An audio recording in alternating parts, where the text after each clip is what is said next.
continuidade ao estudo do Ângelo. Mas antes, eu gostaria de lembrar uma coisa.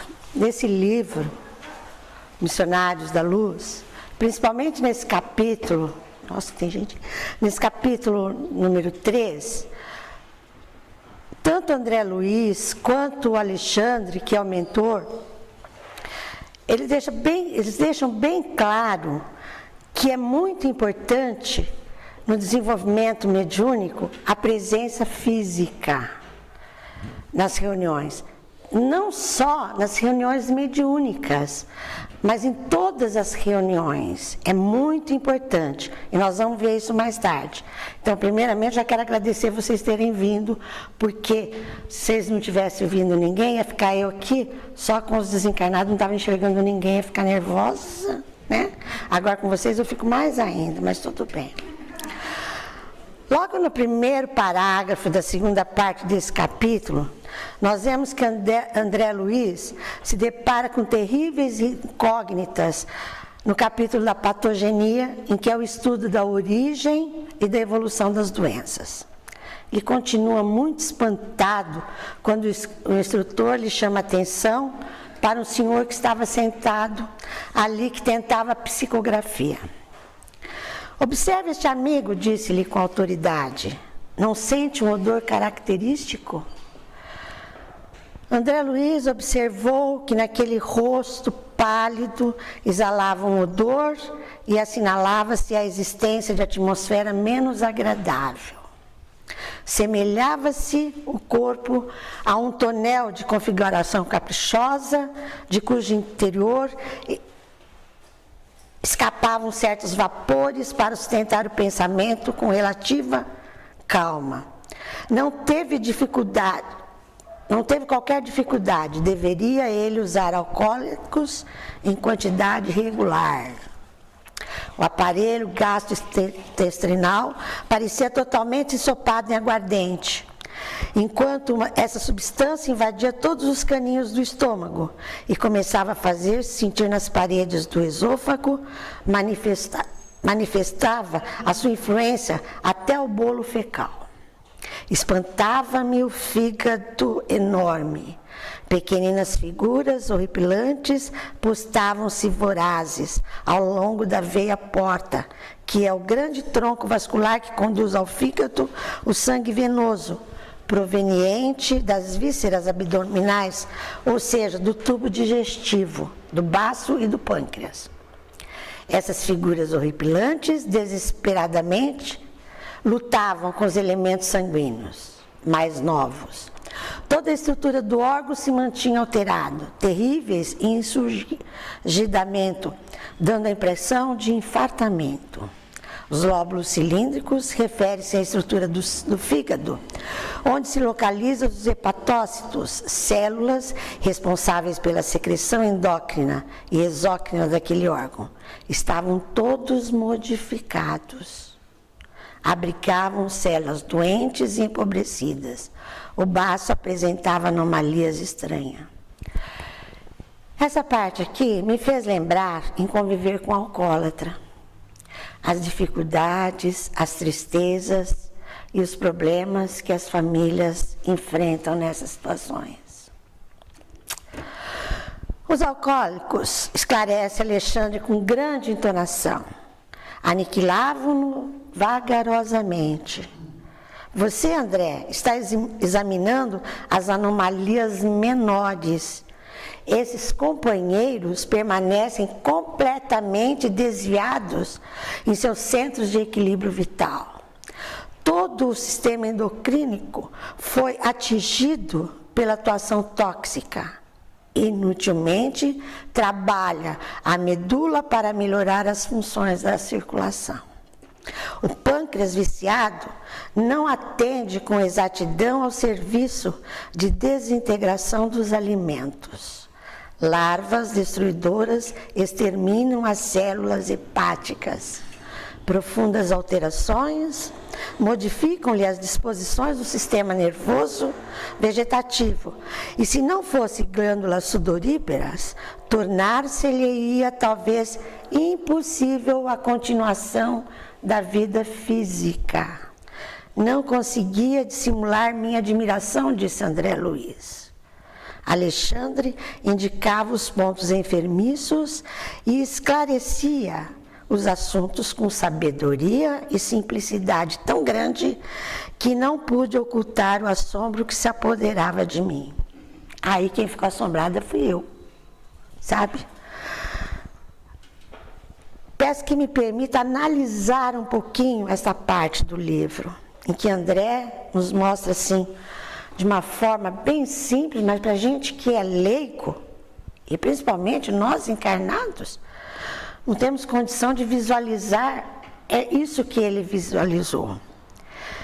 Em contrapartida, quem já teve a infelicidade de viver com o alcoólatra, sentindo constantemente aquele cheiro fétido, as atitudes descoordenadas, animalescas, saberá dizer o que é o sofrimento.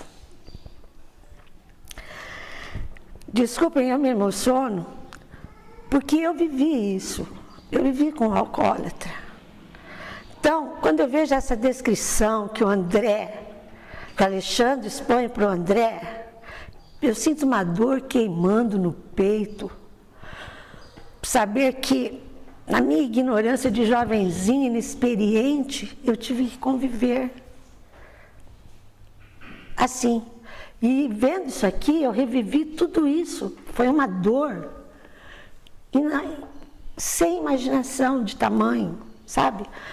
Foi muita angústia para mim. Principalmente sabendo o desencarnado levado pelo álcool. Para mim foi difícil ver esta parte. Embora eu acho que trouxe diversas lições este capítulo. Uma das lições que me serviu bastante foi as diversas formas possíveis de manifestações mediúnicas. Porque quando a gente fala em manifestações mediúnicas, a gente só pensa em sessões mediúnicas. Aquela pessoa é médium, ele vai dar um recado, ele vai dar um ensinamento, ele vai dar uma mensagem. Não, não é só isso. Desculpem-me, mas na minha pequenez, eu não vejo só assim. E aqui eu vim aprender que realmente não é só assim, né? Nós temos que nos alertar, nós que estamos estudando a doutrina espírita, temos que nos alertar de que forma que nós estamos utilizando essa nossa mediunidade. Quando nós nos propomos a vir aqui para essa casa, nossa casa aqui não tem sessões mediúnicas. Mas por causa disso nós não temos mediunidade? Nós temos mediunidade. Nós temos um compromisso quando a gente vem para cá. A gente tem que saber que nós temos que se livrar dos excessos lá de fora para chegar bem aqui.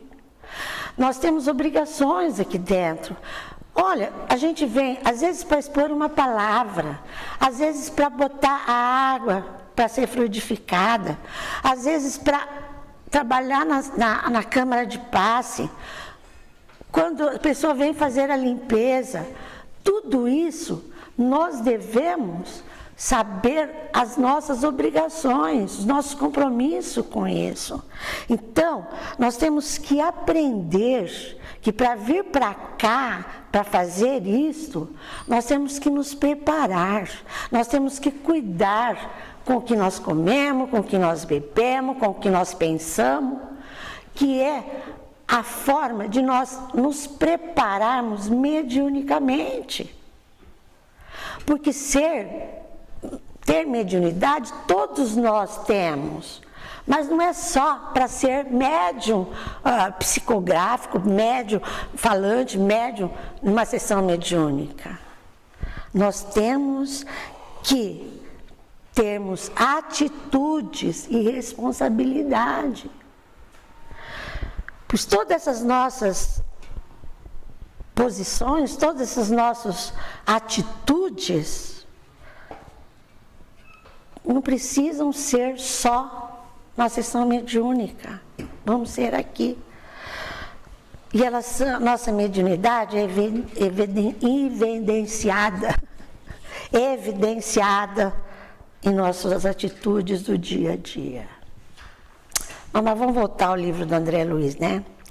O instrutor colocou-se em seguida ao lado de uma dama simpática e idosa. Após examiná-la atencioso acrescentou: repare nessa nossa irmã.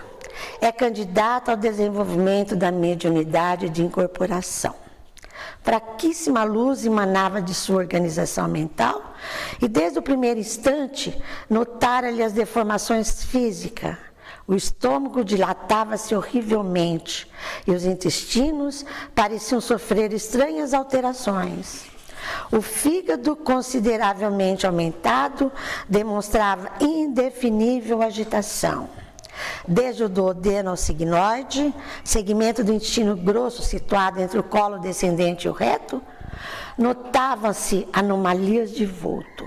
Guardavam a ideia de presenciar não o trabalho de um aparelho digestivo usual, mas sim de um vasto alambique, cheio de pasta de carnes e caldos gordurosos, cheirando a condimento, vinagres e condimentos ativos. Em grande zona do ventre, superlotado de alimentação, via-se muitos parasitas conhecidos, mas além deles, divisava outros corpúsculos, semelhantes a lesmas voracíssimas, que se agrupavam em grandes colônias, desde os músculos e a fibra do estômago, até a válvula ileocecal, parte entre o porção sinal do intestino delgado com a parte inicial do intestino grosso. Semelhantes parasitos atacavam os sucos nutritivos com assombroso potencial de destruição. Observando a estranheza de André Luiz, o orientador falou em seu socorro: temos aqui uma pobre amiga desviada nos excessos de alimentação. Todas as suas glândulas e centros nervosos trabalham para atender às exigências do sistema digestivo. Descuidada de si mesmo, cuja glutonaria crassa tornara-se presa de seres de baixa condição. Bem, aqui também eu vi uma exposição completamente desconhecida para mim, e talvez tivesse também para muitos de nós. Isso apenas no campo material. André Luiz e o mentor Alexandre estavam vendo o que estava de errado no físico desses dois irmãos. Já imaginaram se eles vissem os erros na parte espiritual? Eles não viam porque eles estavam ali numa sessão, numa casa, amparada por amigos, irmãos de luz, que não permitia que os amiguinhos de mau conceito chegassem. Companheiros de baixa vibração não chegavam até ali, porque não fora permitido. Mas, por certo, eles estavam esperando lá no portão, né? Até sair, para continuar a exercer as influências malignas, né? Isso a gente precisa tomar muito cuidado também com a gente. Às vezes a gente pensa que aqui dentro está tão bom, sai lá fora, os amiguinhos estão lá esperando, viu? Pensar que eles foram embora. Foram não, estão lá. Mas voltamos a André Luiz. Porque se conservasse em silêncio, incapacitado de argumentar, ante ensinamentos tão novos, o instrutor considerou: perante este quadro, pode você avaliar a extensão das necessidades educativas na esfera da crosta.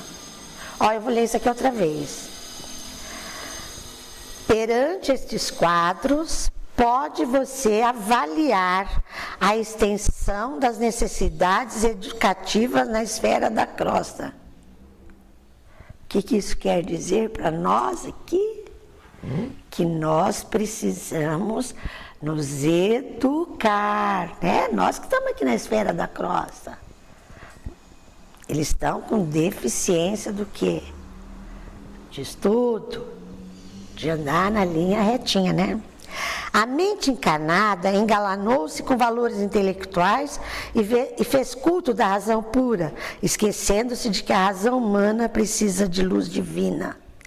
O homem comum percebe muito pouco e sente muito menos ante a eclosão de conhecimentos novos em face de ondas regeneradoras do espiritismo que banha as nações mais cultas da terra. Angustiada por longos sofrimentos coletivos, necessitamos acionar as melhores possibilidades de colaboração para que os companheiros terrestres valorizem as suas oportunidades benditas de serviço e redenção. Diz André Luiz: compreendi que Alexandre se referia veladamente aos grandes movimentos espíritas, em virtude de nos encontrarmos as tarefas de uma casa doutrinária.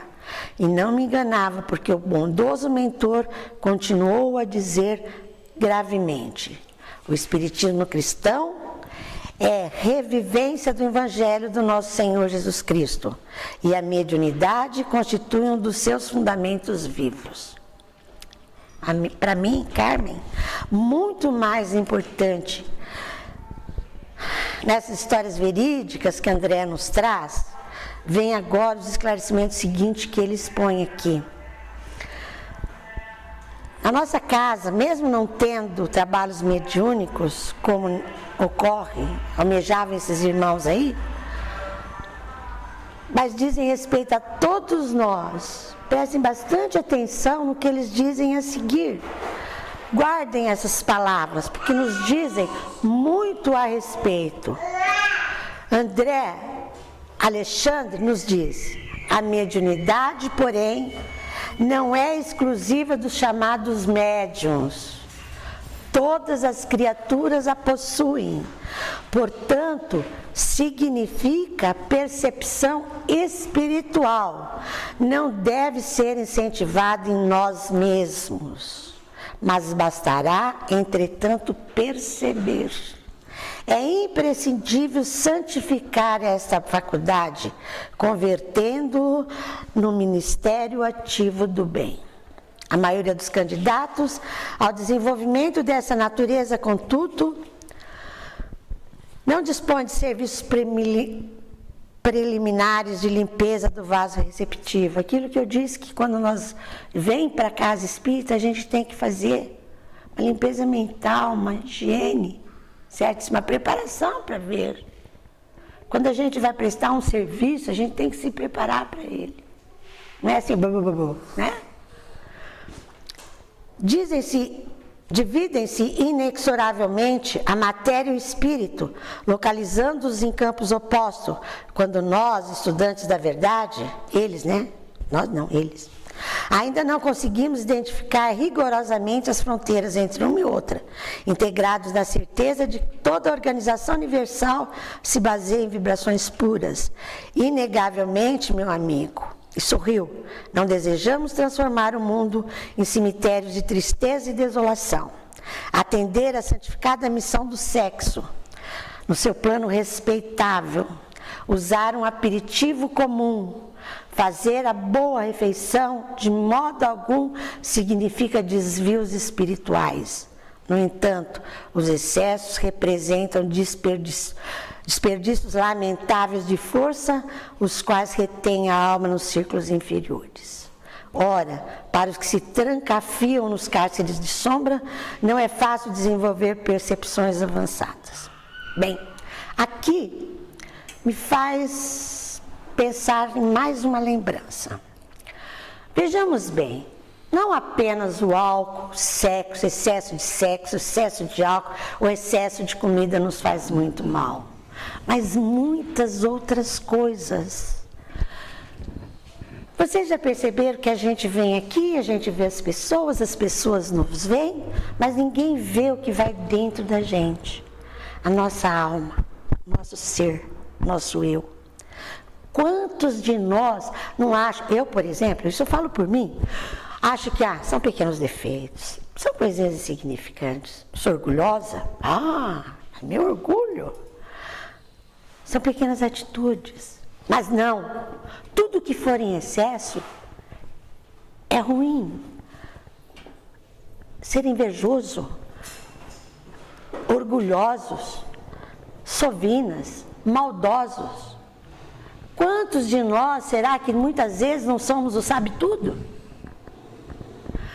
Quantos de nós não somos os carrascos dentro do nosso lar? Quantos de nós não somos sovina que guardamos tudo? Não vou fazer, não dou, não faço. Quantos de nós não somos fofoqueiros que prejudicamos alguém com as nossas fofocas? Enfim, todos esses defeitos são graves. Muito, mas muito graves, tanto quanto os excessos de sexo, o excesso de comida e o excesso de bebida.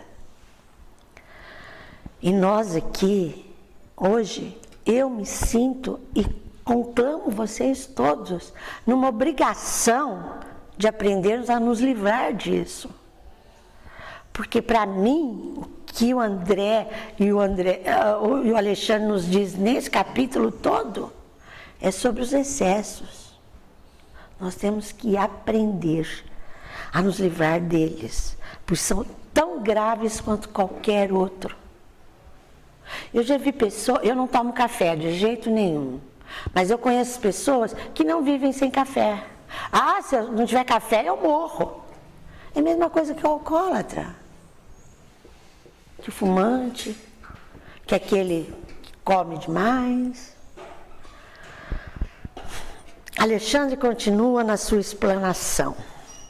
Não se pode cogitar de mediunidade construtiva sem equilíbrio construtivo dos aprendizes, na sublime ciência do bem viver. Exclama André, por que motivo não diz tudo isso aos nossos irmãos congregados aqui? Por que não adverti-los austeramente? André sorriu, benévolo, e acrescentou, não, André, tenhamos calma, estamos no serviço de evolução e adestramento. Nossos amigos não são rebeldes ou maus, em sentido voluntário, são espiritualmente desorientados e enfermos. Não podem transformar-se de um momento para outro. Compete-nos, portanto, ajudá-los no caminho educativo.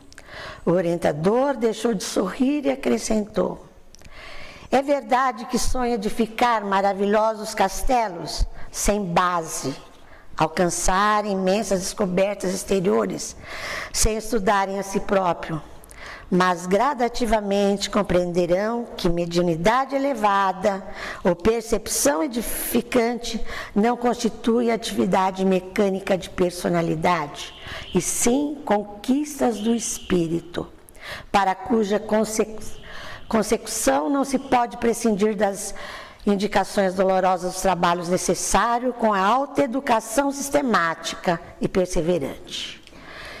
Excetuando-se por essas ilusões infantis, são bons companheiros de luta, aos quais estimamos carinhosamente.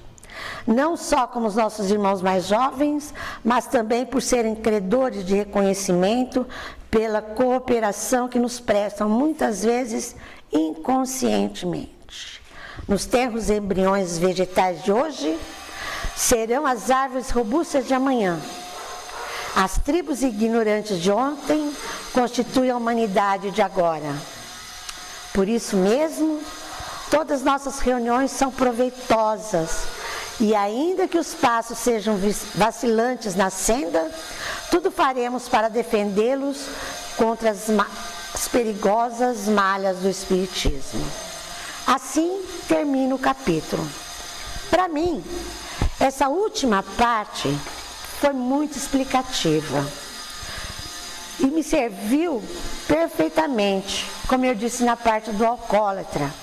Me senti um tanto abalada pelo fato de ter vivenciado de uma forma tão triste e saber como que foi, e revivi nesse estudo o final. quanto a pessoa com o distúrbio da gula, também às vezes me senti assim, viu? Eu estava até, comecei, outro dia eu cheguei aqui e me falaram assim, nossa, você emagreceu? Eu falei, opa, acho que está dando certo, viu? A leitura do livro aqui, eu comecei a me enxugar. Mas eu tenho sempre a esperança de que estamos todos no caminho certo. Eu fico pensando na minha vida pregressa e falo assim, não, eu acho que eu encontrei o caminho e estou seguindo. E como Alexandre disse aqui,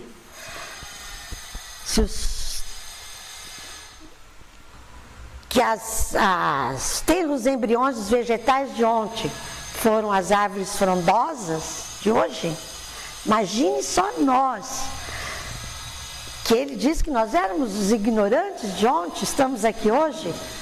Eu falo isso, todo mundo ri nos estudos, mas através de muito estudo, que nós consigamos fazer a nossa reforma, nossa melhora íntima, moral, um dia todos nós seremos anjos. Obrigada.